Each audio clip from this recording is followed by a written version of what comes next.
Buenas tardes a todos. El tema que vamos a tratar la tarde de hoy es meningitis tuberculosa. Bueno, mi nombre es Caterina Villamizar, soy fellow de Medicina Crítica de la Universidad de Antioquia. Agradezco al doctor Fermín y al doctor Bolina por la asesoría brindada para la elaboración de esta presentación.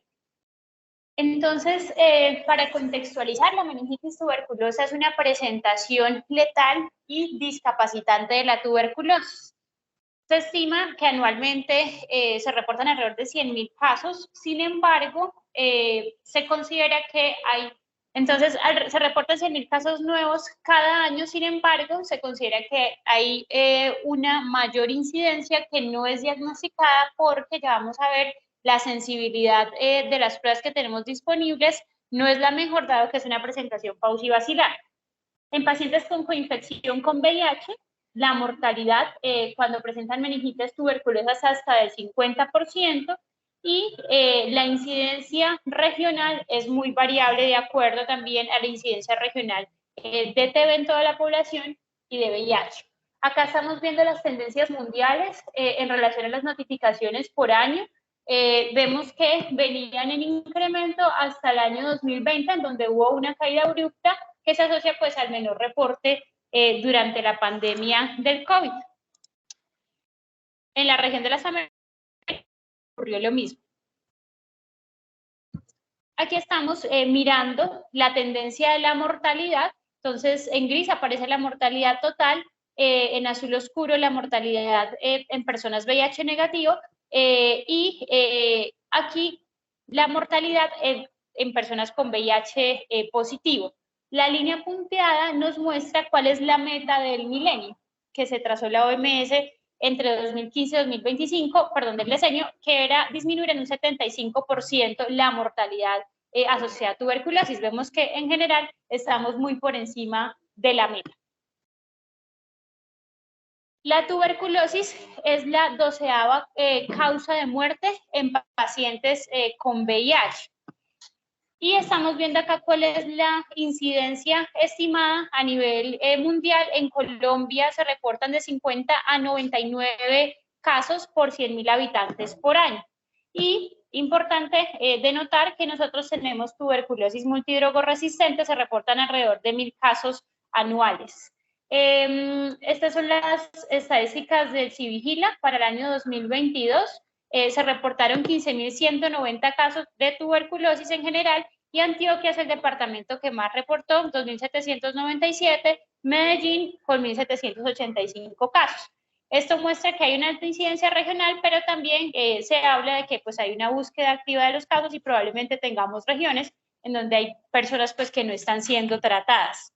Del total de la tuberculosis, alrededor del 20% tiene presentaciones extrapulmonares y meningias alrededor del 5%.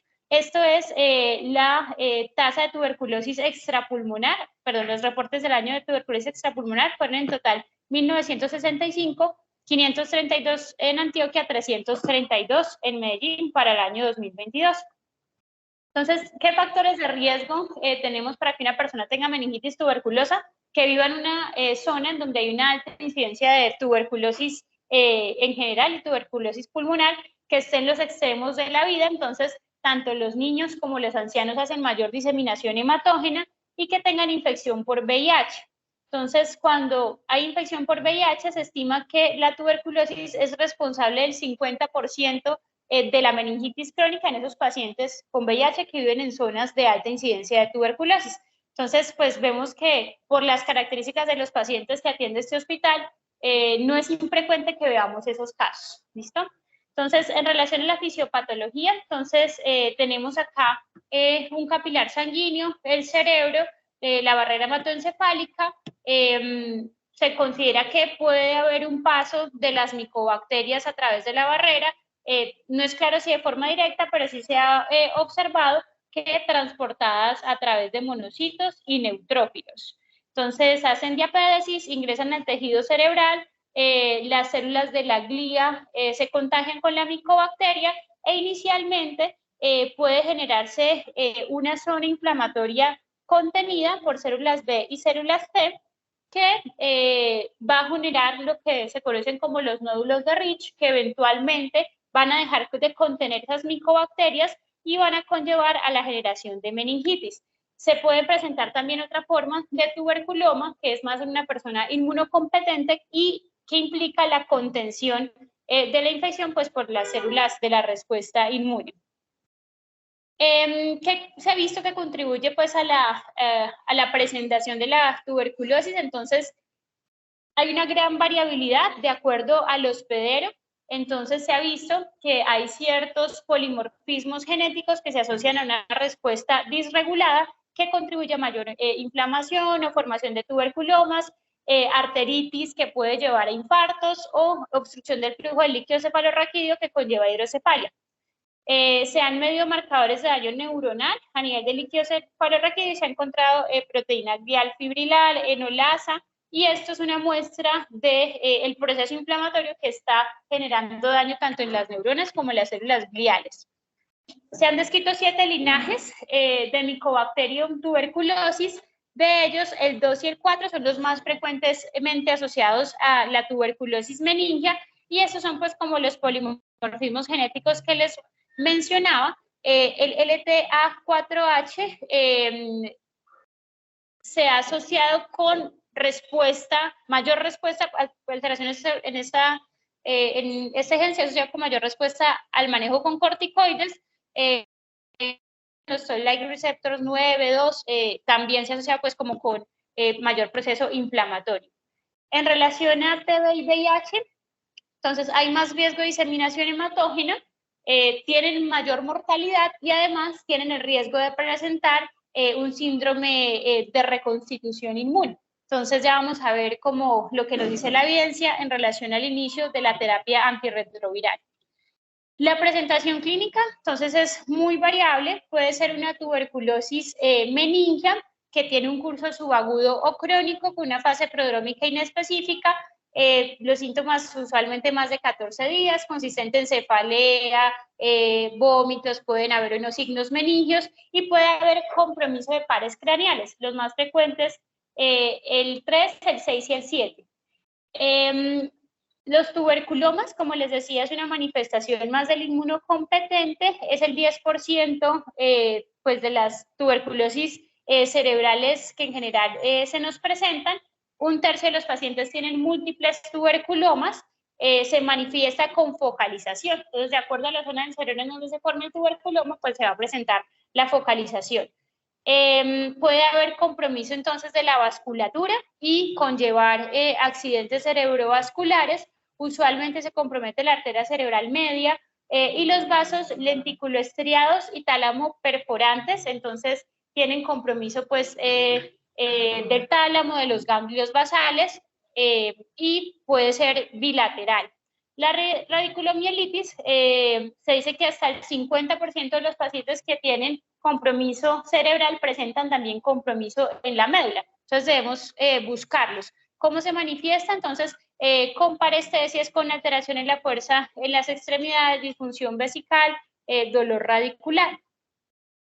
En relación a la meningitis tuberculosa, entonces los síntomas más frecuentes van a ser cefalea, que se presenta en el 50 al 80% de los pacientes, fiebre del 60 al 95% de los pacientes, anorexia 60-80%, también puede haber vómito, fotofobia, se pueden presentar entonces signos de rigidez nucal y compromiso de pares craneanos, como les decía, con mayor frecuencia 6, 3 y 7. Como vemos en relación a la sintomatología, pues es a partir de la clínica simplemente no podemos decir es una meningitis tuberculosa, comparte los síntomas de la meningitis pues bacteriana, y ya voy a mostrarles como qué estrategias se han implementado a partir de los hallazgos clínicos y paraclínicos para poder definir qué es lo más probable que tenga el paciente. En relación a la apariencia del líquido cefalorraquídeo, entonces el líquido suele ser transparente, en ocasiones ligeramente turbio. Los leucocitos usualmente entre 100 a 500 y con un predominio de linfocitos. Puede haber hiperproteinorraquia e hipoglucorraquia, que es importante tener en cuenta que esta es la manifestación de un inmunocompetente. Un paciente con VIH puede tener menos celularidad e incluso tener un predominio de neutrófilos. Entonces ellos tienen un líquido menos característico. Y la carga del bacilos no es muy alta, es de 100 a 1000 por mililitro, y por eso pues es pausivacilar y se hace difícil la detección mediante cultivo y pues otras técnicas. Entonces, en relación a los criterios diagnósticos, esta es una propuesta un poco antigua, pero pues es interesante porque tiene en cuenta los diferentes elementos que nos pueden llevar a identificar la patología. Entonces, los hallazgos clínicos que ya mencionamos, unos síntomas subagudos acrónicos, con fiebre, cefalea, vómito, bueno, y puede tener déficit focal o no. Las características del líquido cefalorraquídeo que les comenté, los hallazgos radiológicos, ya vamos a ver unas imágenes, pero en general, en la tuberculosis, lo llamativo va a ser la hidrocefalia con realce meningio de predominio en las bases. Pueden haber zonas de infarto o pues tuberculomas. Y muy importante que nosotros busquemos en estos pacientes de forma activa compromiso en otros lugares. Entonces, si hay compromiso pulmonar, gastrointestinal, urogenital, nódulos linfáticos, porque incluso si no la logramos aislar en el líquido cefalorraquídeo y la encontramos en otra parte, pues es uno de los factores que nos favorece los diagnósticos. Y de acuerdo entonces a los criterios clínicos y a los hallazgos que tengamos, si tenemos una confirmación microbiológica en líquido cefalorraquídeo, es un diagnóstico definitivo. Altamente probable si tiene la clínica, y tenemos entonces unos hallazgos imagenológicos, unos hallazgos raquídeos sin aislar como tal la micobacteria, probable entonces ya solo tenemos, aparte de la clínica, una de las otras dos opciones que les mostré, tanto de radiológica como líquido cefalorraquídeo como hallazgo fuera del sistema nervioso central, y posible es solo la clínica con alguno de estos otros tres factores. Bueno, entonces, ¿cómo diferenciamos a partir de la clínica y los paraclínicos que posiblemente estamos ante una meningitis bacteriana o una tuberculosis? Es una pregunta que se han hecho muchos autores, y les traje el estudio de Twice porque es uno de los que tiene, el único que tiene la validación a nivel de Colombia. Entonces, él miró pues historias clínicas de 143 adultos de Vietnam que tenían meningitis por Mycobacterium tuberculosis versus 108 con meningitis bacteriana, y buscó identificar esos datos clínicos y de laboratorio que se asociaban a meningitis tuberculosa. Entonces, ¿qué vio él? Entonces, aquí vemos como las variables que se incluyen finalmente en su score: la edad, la duración de la enfermedad, siendo la meningitis tuberculosa pues con una duración de inicio de los síntomas de 12 versus 3 al momento pues de la consulta de los pacientes, el conteo de leucocitos en la sangre, mayor en los pacientes con meningitis bacteriana que tuberculosa, 15.000 versus 9.800, el conteo de células a nivel de líquido cefalorraquídeo, 2.500 en la bacteriana, 300 en la tuberculosa, y el porcentaje de neutrófilos en la bacteriana 90% versus 37% en la tuberculosa, en los linfocitos en la tuberculosa 64 versus 10% en la bacteriana. Entonces, a partir de estas diferencias se calcularon unos ORs y se planteó este índice que mira entonces si el paciente tiene más o menos de 36 años, el conteo de leucocitos en sangre, el tiempo pues de evolución de los síntomas, el conteo de leucocitos en el líquido cefalorraquídeo y el porcentaje de neutrófilos. Cuando encontramos unos valores mayores a 4, sugiere una etiología bacteriana, y menores a 4, tuberculosa. Esta prueba tiene una sensibilidad del 86% y especificidad del 79% en esa cohorte inicial en la que se hizo, con un área bajo la curva ROC de 0.99. Acá en Colombia, entonces, como les comentaba, se hizo un estudio para determinar la capacidad diagnóstica del índice de Twice para diferenciar una meningitis tuberculosa de una bacteriana. Este estudio se hizo en el hospital, en la clínica León 13, en el Hospital San Vicente Fundación y el Hospital Pablo Tobón Uribe. Incluyeron en total 527 pacientes, y ellos vieron que para pacientes VIH negativo, el área bajo la curva ROC se ubicó en 0.72, pero para VIH positivo 0.57. O sea, no nos sirve mucho en la población VIH, no nos sirve para diferenciar la una de la otra, sería más en el contexto del inmunocompetente, con una sensibilidad del 90% y una especificidad del 33%. Bueno, en relación a las pruebas diagnósticas en líquido cefalorraquídeo, pues clásicamente conocemos el SIL-Nielsen, El Nielsen tiene una dificultad en estos casos y es que la sensibilidad en general la reportan alrededor del 20%. ¿Por qué? Porque es pausivacilar. Entonces, para optimizar la detección por Nielsen se dice que al menos se requeriría una muestra de 10 mililitros de líquido cefalorraquídeo de una persona que le dedique media hora a la búsqueda y con eso podría llegar al 50%, pero pues los autores, como les digo, casi siempre lo reportan muy bajo. Tenemos el GeneXpert y el GeneXpert Ultra. Actualmente acá en la institución usamos GeneXpert Ultra, que mostró pues mayor sensibilidad frente al GeneXpert. Los estudios varían pues como en el reporte de esa sensibilidad, pero la estiman entre el 44 y el 77%. La detección en tubo se puede hacer también mediante MGIT y tiene una sensibilidad del 25 al 70%, y la adenosindioaminasa, ya vamos a revisarla, es interesante porque de acuerdo al punto de corte y al valor, la probabilidad pretest que tenga el paciente de tener meningitis tuberculosa nos puede dar una probabilidad post-test pues importante. Esto es como de lo que tenemos más en nuestro medio, como les decía aquí, pues se hace GeneXpert Ultra. En relación entonces a la adenosin de aminasa, esta es una revisión sistemática y metaanálisis que incluyó 3 estudios y que vio pues los diferentes puntos de corte de los valores de la líquido cefalorraquídeo y la sensibilidad y especificidad LR positivo y LR negativo que tenía para tuberculosis. Entonces aquí se propuso un punto de corte mayor, perdón, si es menor a el 4%, entre más alto hay mayor probabilidad de TB. Entonces, aquí vemos la tabla de cómo se comportó en pacientes con meningitis tuberculosa la primera, entonces en promedio la prueba estuvo en 14.24, en pacientes con otra patología neurológica 2.33, meningitis piógena 8.22, meningitis aséptica 4.61, y entonces lo que les decía, de acuerdo a la probabilidad pretest, de acuerdo a los valores podemos estimar un LR y tener una probabilidad post-test pues que sea favorable para nuestra impresión diagnóstica o que por el contrario la descarta. El cultivo se puede hacer en medio líquido, toma 10 días, o en medio sólido, toma 8 semanas. La sensibilidad del cultivo es del 50%. Entonces, también es posible que con estas pruebas que tenemos disponibles no la confirmemos y el hecho de que sea negativa no la descarta. O sea, son muy específicas, pero poco sensibles. En relación a las imágenes que podemos encontrar, entonces aquí tenemos una resonancia magnética en T1 en donde se ve un realce meningio de predominio pues en la base. Podemos encontrar tuberculomas, como les decía, 1/3 de los pacientes con tuberculomas presentan tuberculomas múltiples.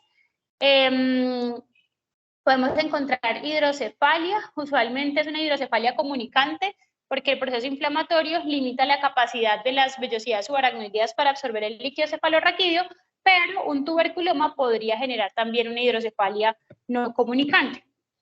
El compromiso vascular, usualmente a nivel de, aquí vemos en la arteria carótida interna, en la porción supracrenoidea, el otro sitio frecuente es arteria cerebral media y, como les decía, las arterias lenticulares y las arterias talámicas generando compromiso por infartos de la base. Siempre pues buscar si compromiso medular, porque el 50% también lo van a tener. En la radiografía de tórax y en las imágenes de tórax, en el 50% de los pacientes tenemos una imagen de tórax normal.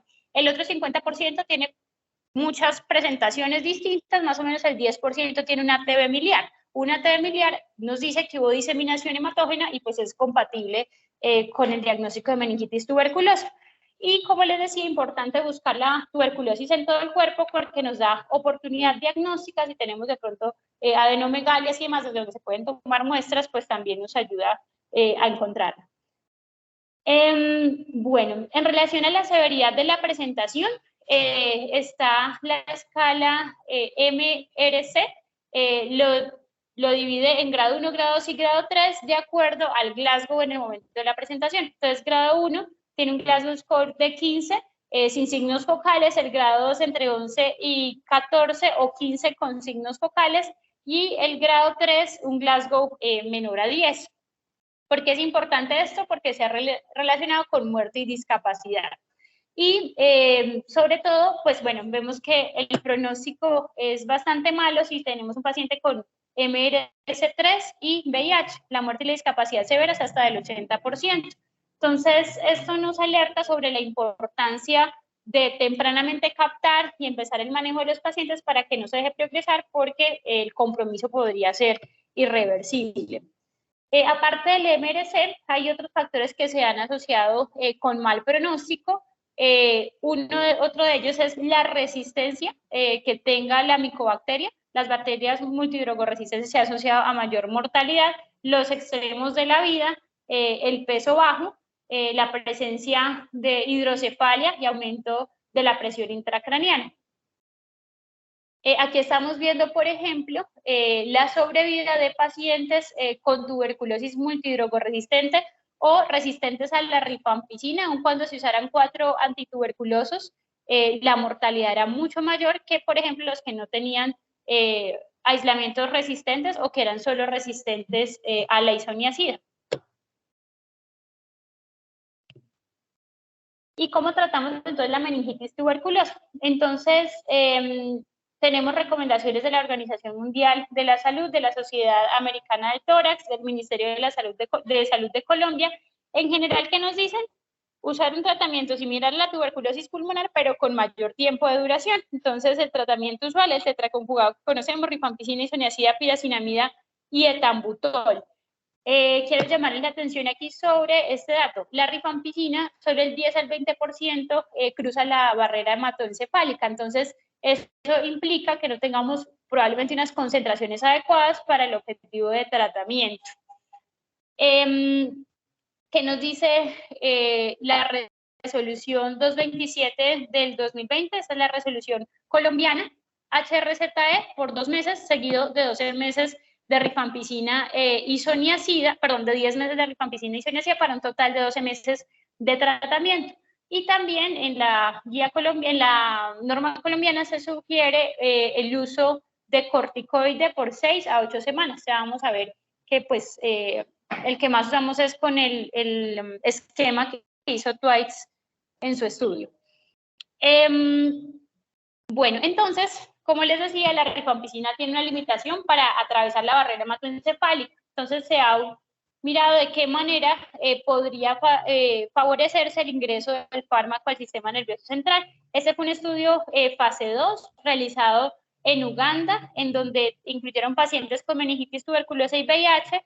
Les dieron rifampicina oral 10 miligramos kilo día versus rifampicina 35 miligramos kilo día o rifampicina 20 miligramos kilo día intravenosa. En Colombia no tenemos la presión IV, la presentación IV, entonces podríamos pues como el comparador ahí es aumentar la dosis oral.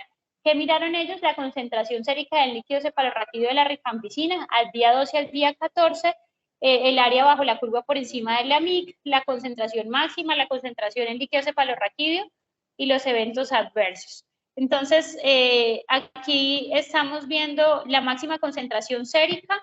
Ese es el grupo control de los 10 miligramos kilo día. Ese es el grupo por vía oral de los 35 miligramos kilo día y este es el grupo endovenoso. Y vemos acá abajo la concentración en líquido cefalorraquídeo que alcanzaban. Entonces, esta línea roja habla de MIC de 1 miligramo por litro. Por encima de eso se lograría el objetivo terapéutico de la rifampicina. Y vemos cómo dando rifampicina oral 10 miligramos kilo día no se logra el objetivo terapéutico. Entonces, una de las consideraciones que podríamos hacer es aumentar la dosis oral a 35 miligramos kilo día. Y pues en donde haya endovenosa también está esa posibilidad. No observaron diferencias en los eventos adversos. En los eventos adversos ni grado 3, ni grado 4, ni grado 5, que son pues aquellos que pueden llegar incluso a comprometer la vida. Eventos de tipo neurológico, gastrointestinal y hepático no se vieron afectados. Entonces, podría ser una medida segura que nos aumente la concentración en líquido cefalorraquídeo. Miraron ellos cómo se comportó la sobrevida de los grupos y no vieron una diferencia estadísticamente significativa. Igual es un estudio fase 2, se requieren más estudios que permitan evaluar el desenlace. Este no era pues el objetivo primario del estudio. En relación a la isoniazida, se ha estudiado que hay unos metabolizadores rápidos y unos metabolizadores lentos. Entonces, en los metabolizadores rápidos caen más rápido las concentraciones plasmáticas y las concentraciones en líquido cefalorraquídeo que en los metabolizadores lentos. Y a su vez, los metabolizadores rápidos van a tener menores concentraciones en líquido cefalorraquídeo de la isoniazida y eso se ha asociado con menor probabilidad de sobrevida. Entonces, también hay estudios en curso para incrementar dosis de isoniazida para ver si se logra pues impactar esa penetrancia y pues de forma secundaria también la mortalidad. Este es un estudio retrospectivo observacional que se realizó en China. Ellos miraron qué pacientes habían recibido tetraconjugados, qué pacientes habían recibido tetraconjugado más quinolona, moxifloxacina o levofloxacina, y miraron la eficacia del tratamiento y la seguridad del tratamiento. Entonces, ¿qué observaron ellos? Que cuando usaban tetraconjugado más moxifloxacina, aumentaba la proporción de pacientes que tenían una recuperación total frente a otros esquemas de manejo. Y la sobrevida también fue mayor para ese grupo. Entonces, pues es un desenlace interesante, pero igual es un estudio retrospectivo. Aquí vemos entonces la tasa de recuperación al año fue mayor en el grupo de pacientes que recibieron el tetraconjugado más la moxifloxacina.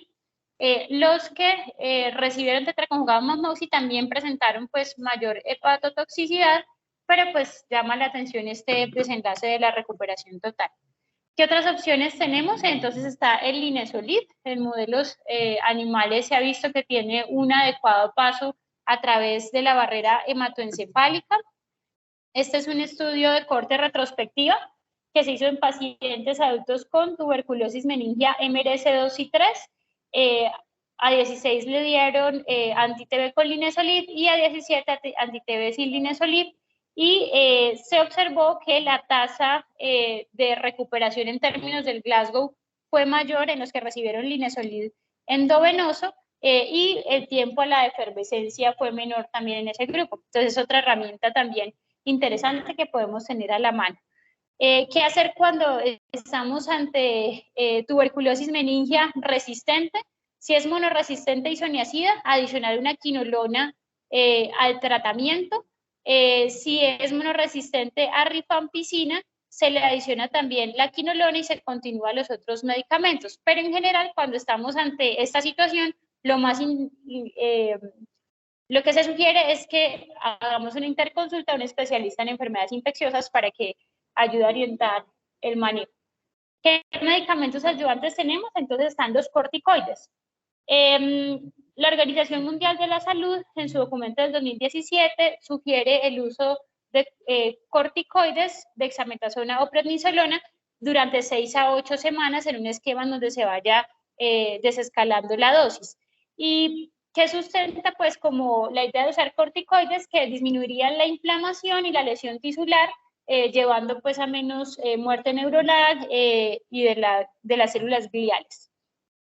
Entonces, hay múltiples estudios, pero cuando uno revisa los metaanálisis, el que más hace fuerza para apoyar el uso de corticoides es ese estudio de Twites que fue del año 2004. Fue un ensayo clínico aleatorizado que se hizo en Vietnam. A 274 personas les pusieron dexametasona junto con el manejo de la meningitis tuberculosa y a 271 les dieron placebo. Miraron cuál era el riesgo de discapacidad severa y el riesgo de muerte a los 9 meses del seguimiento. El esquema que ellos usaron fue 0.4 miligramos kilo día en la primera semana, 0.3 miligramos kilo día en la segunda semana, 0.2 miligramos kilo día en la tercera semana, 0.1 en la cuarta semana y posteriormente la daban oral por otras 4 semanas para ir desescalonando, iniciando por 4 miligramos al día y disminuyendo 1 miligramo por cada semana.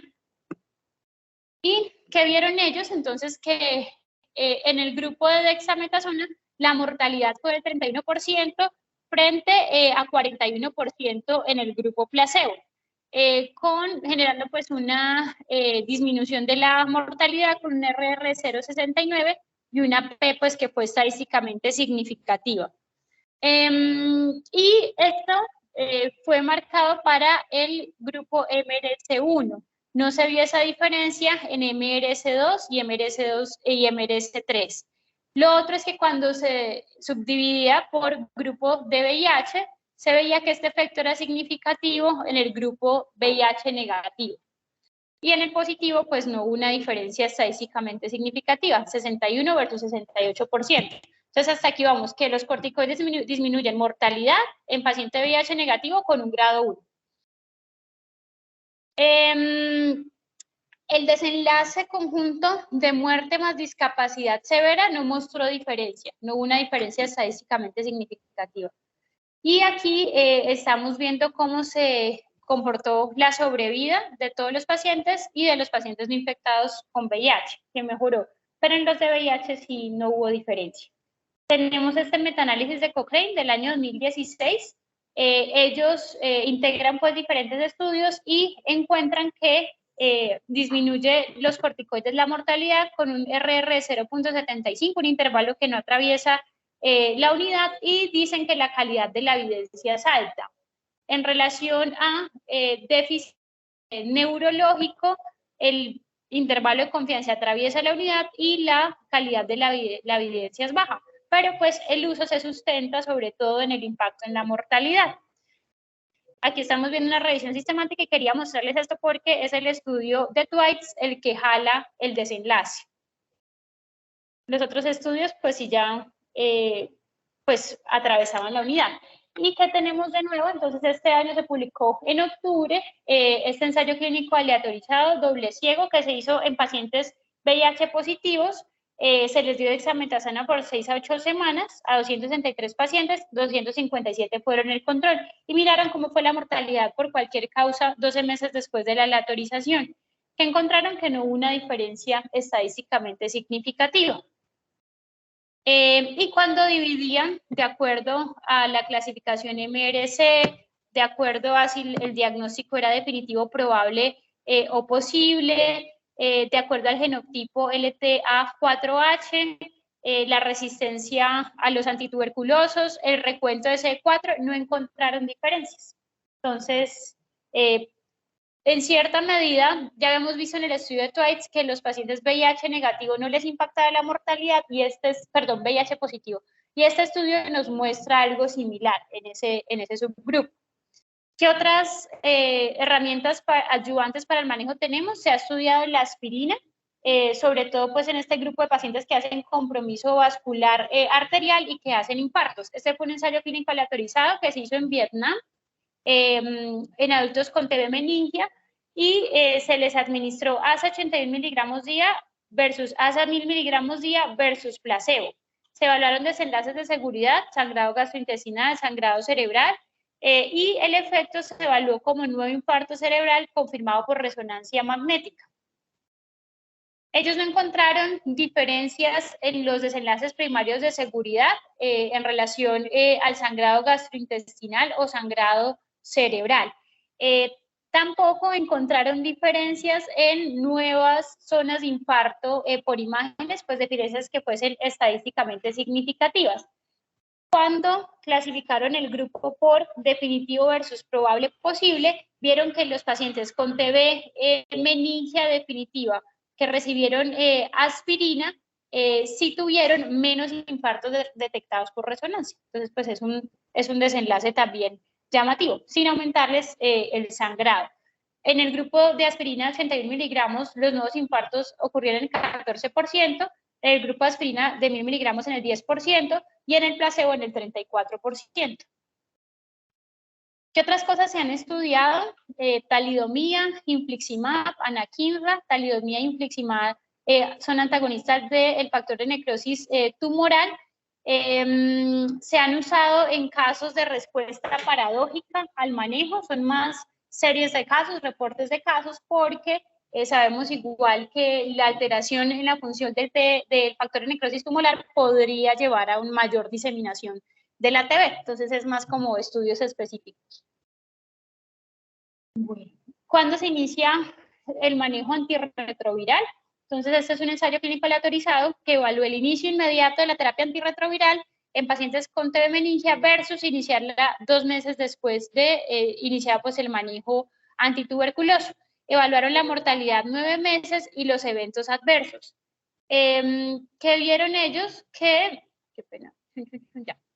Que vieron ellos que independiente del grado de compromiso por MRC 1, 2 o 3, nos impactó la mortalidad iniciando tempranamente el tratamiento antituberculoso, pero que sí, antirretroviral, pero que sí se vio más efectos adversos grado 3 o grado 4 a nivel sobre todo neurológico por reconstitución inmune y a nivel hepático. Entonces, en general, la recomendación actual es que el antirretroviral se inicia 2 meses después, desde el inicio de la terapia anti-TB. ¿Qué otras consideraciones con los antirretrovirales? Que tienen pues interacciones farmacológicas con la rifampicina que dificultan la elección y pues el riesgo de iris cuando se inician tempranamente. Estos son los estudios que se encuentran en curso, son estudios que están mirando dosis más altas de isoniazida, dosis más altas de rifampicina, rifampicina con quinolonas, rifampicina con linezolid, pues adicionado al manejo usual. Está mirando también, de acuerdo a el polimorfismo del ETA4H, cómo se comporta la dexametasona y las mezclas de estos fármacos con los ayudantes, aspirina principalmente. Un paciente pues, con meningitis tuberculosa que está en UCI usualmente está por alguna de estas razones. Uno puede ser por un tuberculoma que haya generado pues, un compromiso focal que implique la necesidad de estar en cuidados intensivos, los infartos cerebrales, como les decía, usualmente comprometiendo los ganglios de la base, el tálamo, las alteraciones del sodio. Entonces, lo que más se presenta es cerebro perdedor de sal, como se presenta una inflamación a nivel de la base, suele acompañarse de disfunción pituitaria. Los incrementos de la presión intracraneana multifactoriales por efecto masa de un tuberculoma o por la hidrocefalia comunicante, convulsiones, reacciones adversas en los antituberculosos y pues dentro de ellas la lesión hepática inducida por los antituberculosos. Esta fue una encuesta que se hizo a nivel mundial, se hicieron 77 preguntas sobre el manejo médico y neuroquirúrgico de pacientes con meningitis tuberculosa. Fue una encuesta que estuvo abierta durante 5 meses, se recibieron 222 respuestas y que se vio que en las UCI en el mundo tenemos una alta heterogeneidad en el manejo de estos pacientes y esto muestra que se requieren más ensayos clínicos y guías que nos permitan estandarizar el cuidado. No hubo pues personas de Colombia que la respondieran, pero sí de Perú, Brasil, Argentina. Entonces, como en la búsqueda de la estandarización, hay algunos autores que han propuesto listas de chequeo que van desde el ingreso, la monitorización diaria, que nos dicen, bueno, si su paciente redujo el estado de conciencia, ¿qué debe verificar? Entonces, mire que se está convulsionando, si tiene alteraciones en el sodio, alteraciones en la glucosa, si de pronto se le aumentó la PIC y está con hidrocefalia, como ir mirando todas estas cositas que les mostraba que pueden deteriorar el estado de un paciente. En relación a la hidrocefalia, entonces, cuando el paciente pues, presenta signos y síntomas de hipertensión endocrinal asociada a la hidrocefalia, se debe hacer una derivación. Entonces, lo que usualmente se hace es una derivación ventricular, ventrículo-peritoneal. Este fue el resultado de una búsqueda en bases de datos, en donde se encontraron 9 estudios observacionales con 75 pacientes con meningitis tuberculosa. Aquí habían también otros pacientes con meningitis por criptococo, y ellos que vieron que de los pacientes que iban a requerir una derivación por hidrocefalia y hipertensión endocrinal, la mortalidad de un mes era del 33 al 66%. Entonces, lo que les decía, este es uno de los factores asociados a muerte, y es mayor si el paciente es VIH. Aparte de la derivación ventriculoperitoneal, ¿qué otras alternativas tenemos? Está la tercer ventriculostomía endoscópica. Entonces, este es un metaanálisis que incluyó estudios de PubMed, Scopus, que en total recogía la información de 174 pacientes y miraron cuál fue el éxito de la tercer ventriculostomía y las complicaciones asociadas. La tasa de éxito se determinó como que el procedimiento fuese técnicamente posible y que luego mediante resonancia y ventriculografía se pudiese ver el drenaje del líquido. El éxito clínico de estos pacientes fue 5 veces mayor en la no comunicante, o sea, cuando teníamos alguna masa que estaba generando alguna compresión y se aliviaba mediante la tercera ventriculostomía, respecto a la comunicante, que ya vimos que pues, es la más frecuente. La falla técnica ocurrió en el 5% de los casos y las complicaciones en el 15%. Entonces, pues esa es una opción interesante, pero no le va a servir probablemente a todos los pacientes. Aquí estamos viendo la tasa de éxito y aquí la de falla técnica. Lo que les decía, las anormalidades y alteraciones en la función pituitaria son relativamente frecuentes en estos pacientes. Hasta el 42% presentaron insuficiencia relativa de cortisol, el 30% hipotiroidismo central, 49% hiperprolactinemia y pues las disnatremias también son frecuentes. Aquí estamos viendo en una resonancia en T1 cómo pues se realza a nivel de la base de una zona de inflamación pues que comprometía la pituitaria. Y aquí estamos viendo un tuberculoma celar. Entonces, en conclusión, la tuberculosis meningia sigue siendo un problema global con una importante carga de morbimortalidad que tiene peores desenlaces en pacientes VIH positivos. El diagnóstico definitivo es difícil por la limitación que tenemos en la sensibilidad de las pruebas y el tiempo prolongado de los cultivos. Sin embargo, las pruebas moleculares nos han ayudado a mejorar esto un poco. Los regímenes antibióticos basados en dosis de tuberculosis pulmonar pueden quedarse cortos para lograr las metas en líquido cefalorraquídeo. El rol de las terapias antiinflamatorias y ayudantes como los esteroides, la aspirina, la talidomía es todavía muy controversial y se requieren más estudios para pues, determinar como una recomendación fuerte a favor o en contra. La evidencia para el manejo de pacientes críticamente enfermos con tuberculosis meningia es limitada y la generación de nuevos ensayos, guías y protocolos podría impactar o llevar, sí, a unos mejores desenlaces clínicos de estos pacientes. Gracias. Entonces, queda atenta a las preguntas, opiniones. ¿Qué no se le colocaron ahí? 600 cada 12. Cada 12 por 4 semanas. Esto, no, es que no muy bien. Porque esto ahorita salió como una de 600 cada 12. Ajá. El escalé se llama, pero Como mi estado. Ah, ese no pero fueron 27 pacientes y no hubo diferencia en el primer resultado puesto que la mortalidad y ranking score salían igual de uno con la receta y el otro receta, pero ese era el venoso. Sí, pero no es el Escalate. Voy a buscar el que dice. ¿Escalate con E? Con ese no, Escalate. Ok. Listo. Okay. No sé si el doctor Fermín o el doctor Cardeño que están conectados quisieran decir algo. Doctor Fermín, adelante. Cindy, muchas gracias por la revisión integral de la presentación de la meningitis tuberculosa. Hay cosas importantes, sobre todo una de las complicaciones de los pacientes que presentan es el estatus epiléptico y pienso que de lo que se ha revisado, como lo había dicho Caterina y lo aclaró muy claro en la conferencia, uno de los medicamentos que podemos utilizar es el levetiracetam, más con una plausibilidad biológica de no hacer interacción en la citocromo P450, que la parte del manejo de los anti-TB y no interferir estos medicamentos permitiendo un mecanismo de acción adecuado y tener en cuenta también otro antiepiléptico que nos viene con poco metabolismo hepático, que es la parte o la presencia del brivaracetam. Yo pienso que hay que tenerlos en el radar.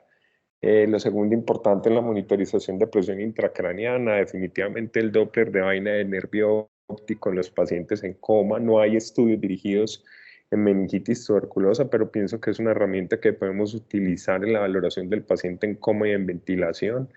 Y la otra parte, definitivamente, la aireación que más utilizamos es la aireación ventricular externa, en el caso de hidrocefalia, por la presentación aguda del tema, la facilidad y la rapidez de realizarla.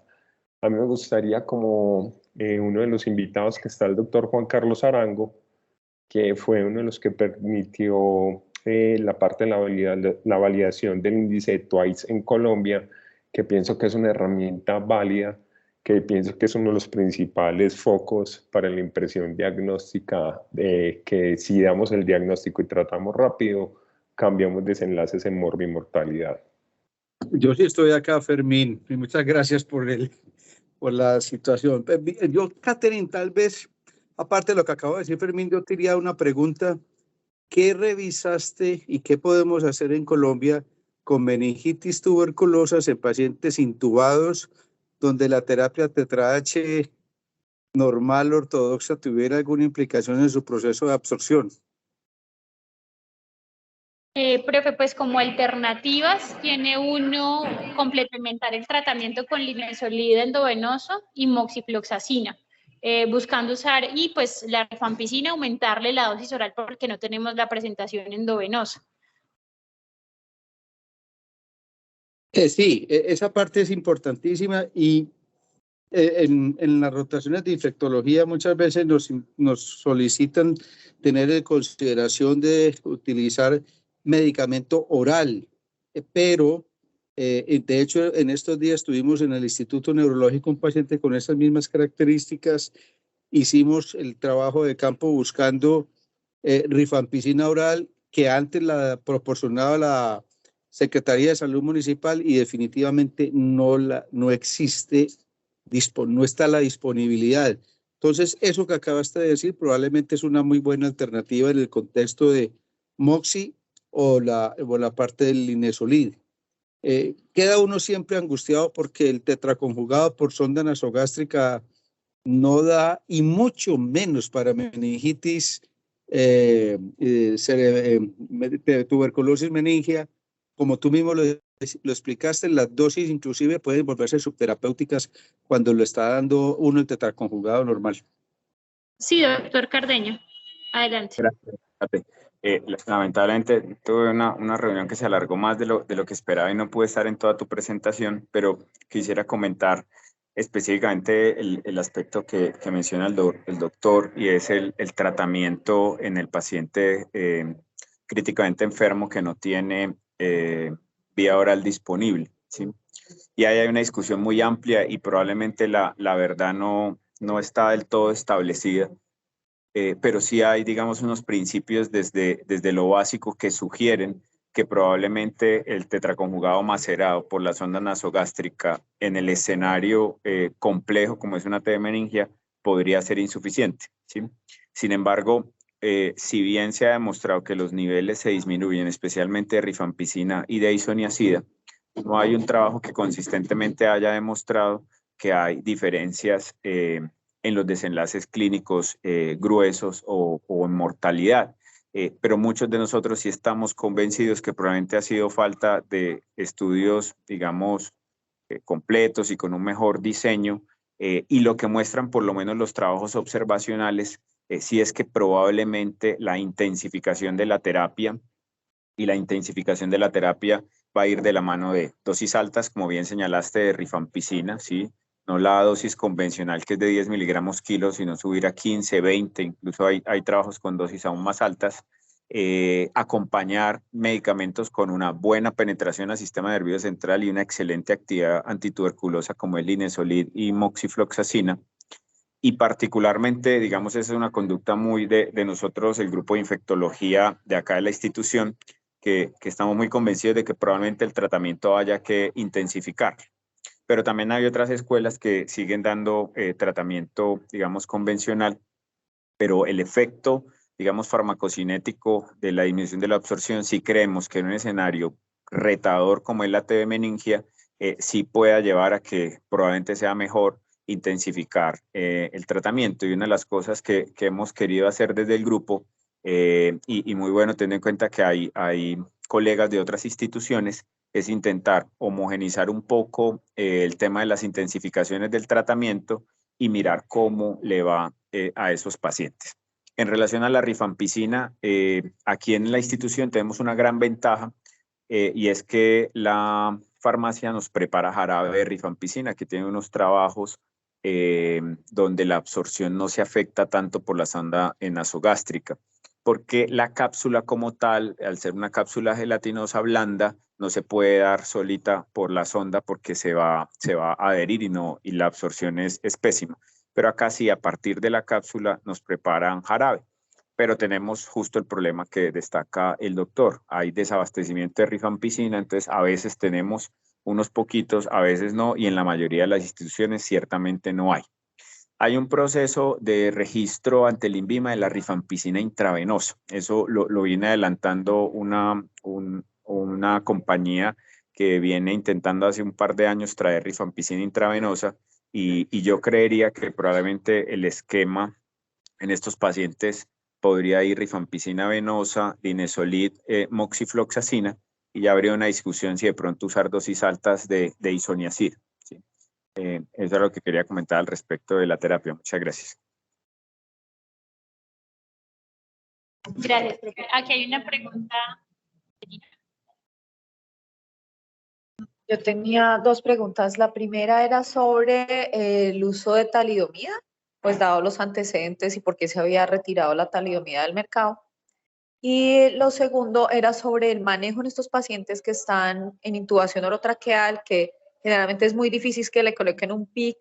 ¿Qué tanto o qué tan seguido o en qué se basan en su experiencia clínica para decidir estar buscando hidrocefalia o hacerle seguimiento a la hidrocefalia? ¿Qué tan seguido hacerle las imágenes? ¿Qué tanto no? ¿Qué tanto tiempo esperar realmente a que el paciente empiece a responder neurológicamente? Porque en algunos casos se piensa que el paciente no se va a recuperar y estos pacientes realmente se recuperan de manera bastante lenta. Catesa, ¿la vas a contestar tú o contesto yo? No, profe, si me ayudas con esa, gracias. Está muy difícil para mí también. No, vea. En cuanto a la talidomida, la experiencia con talidomida es poca. La talidomida sigue disponible y la usamos sobre todo en reacciones lepromatosas, entonces eventualmente se podría conseguir. Puede ser más una alternativa en reacciones paradojales cuando de pronto no hay una respuesta suficiente con esteroides o hay alguna contraindicación para el uso de esteroides a dosis altas, pero lo que es biológicos como anakinra, como el mismo infliximab, tiene unos trabajos interesantes, pero todavía no está como suficientemente sedimentado. Entonces, la terapia para las reacciones paradojales en tuberculosis sigue siendo el esteroide. Y acudimos a estas terapias ya necesariamente por alguna razón de pronto pudiesen llegar a estar contraindicados, o también hay algunos escenarios complejos donde ciertamente el paciente no responde en el contexto de una reacción paradojal suficientemente bien al esteroide, entonces plantea uno la talidomida. Es muy difícil conseguirla. Como les digo, casi que la conseguimos es en el contexto de lepra y las reacciones lepromatosas se puede conseguir.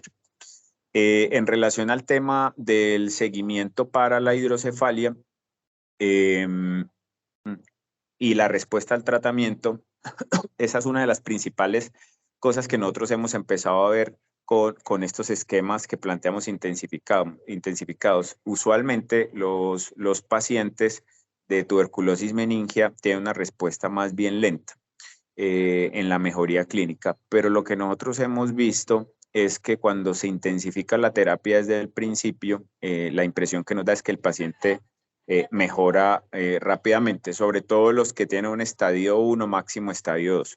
Los pacientes en estadio 3, si realmente el pronóstico es muy malo y la respuesta es muy pobre, independientemente de si se intensifica o no la terapia. Yo no conozco, y habrá que mirar los doctores neurólogos de pronto que tienen más experiencia con el tema de la hidrocefalia.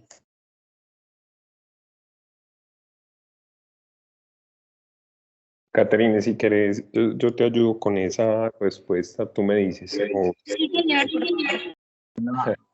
Una guía que uno puede tener es la evolución clínica, porque si usted de entrada no tiene hidrocefalia y el paciente empieza a presentar mejoría y se deteriora, una de las cosas que usted tiene que descartar sí o sí es una complicación como la hidrocefalia. Pero esperemos el grupo de neurología que otra respuesta nos da en este sentido. Gracias. Doctor Cardeño, pues, y la pregunta anterior, dentro de la monitorización, sobre todo que lo que preguntaba la doctora es muy importante, El escenario crítico es el paciente ventilado, que en la monitorización clínica totalmente se pierde. Realmente no hay estudios fuertes, porque lo mismo que usted decía, doctor Cardeño, es de que no, los estudios son muy pequeños, no se podemos dar una recomendación fuerte basada en la evidencia, pero pienso que el uso dinámico de la vaina del nervio óptico durante un turno, viendo la dinámica de la presión intracraneal, es una forma de ayudarnos. 2, la parte de la aplicabilidad del monitor de presión intraventricular, el catéter de presión intraventricular o intraparenquimatoso. La recomendación es muy clara y yo pienso que en el contexto de hipertensión endocraniana yo soy defensor, pero es una posición personal de que prefiero el catéter intraventricular, que no solamente me permite monitorización, sino manejo de terapia en extracción del líquido cefalorraquídeo y me ayuda a disminuir la parte de la presión intracraneal y segundo, mejora la compliance cerebral. Tercero, el tiempo. Realmente, claro, cuando estamos en el escenario crítico, el paciente ventilado, soporta vasopresor, el CONSIL 3 es un escenario bastante complejo.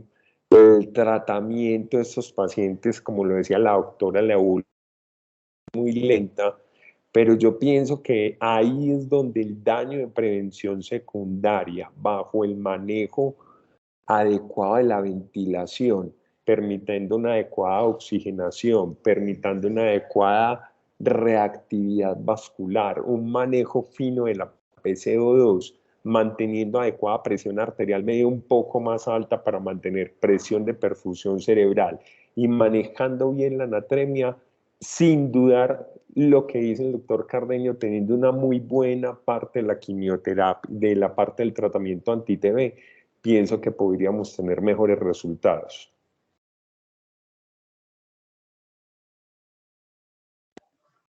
Yo tengo una pregunta en relación a la BCG.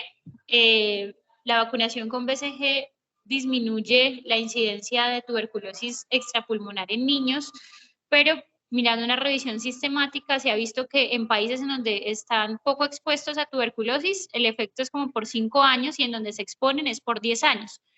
Entonces, teniendo en cuenta, por ejemplo, que nuestra población, pues, tiene una alta incidencia de TB y que tenemos, pues, pacientes con VIH, ¿hasta qué punto deberíamos revacunar, pues, ciertos grupos poblacionales de riesgo para darles ese beneficio de disminuir la probabilidad de que hagan presentaciones extrapulmonares?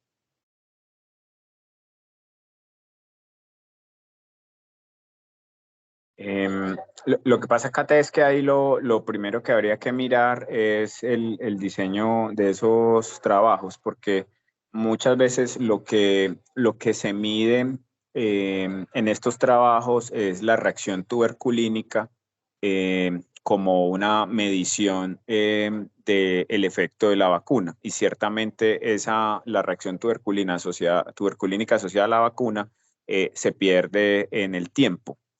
Pero se pierde porque, como pasa con muchas vacunas, se disminuye, digamos, la exposición. Entonces, pasa mucho cuando usted va a evaluar un paciente con una tuberculina y le da negativa, que la recomendación es hacer una nueva exposición a tuberculina a las 8 semanas, donde se ve el efecto booster. Y es que realmente si mides la tuberculina, ya ha pasado mucho tiempo, la manera más adecuada de mirar si esa persona tiene o no una infección latente por tuberculosis será una repetición de la dosis. Entonces habría que mirar en detalle con qué valoraron ese dato de los 5 y los 10 años. Hay trabajos ya de varios años en ciertas poblaciones donde la prevención de complicaciones extrapulmonares se puede mantener en el tiempo y es, digamos, mayor al 50%. Pero puntualmente a la pregunta de revacunación, realmente hay poca experiencia con el beneficio de esto, dado que finalmente el principio de la vacunación en tuberculosis tiene que ver con fenómenos de inmunidad retardada. Entonces, dentro de la imperfección que tiene, digamos, esta vacuna, sigue ofreciendo, digamos, esas ventajas, pero no conozco trabajos sólidos de revacunación.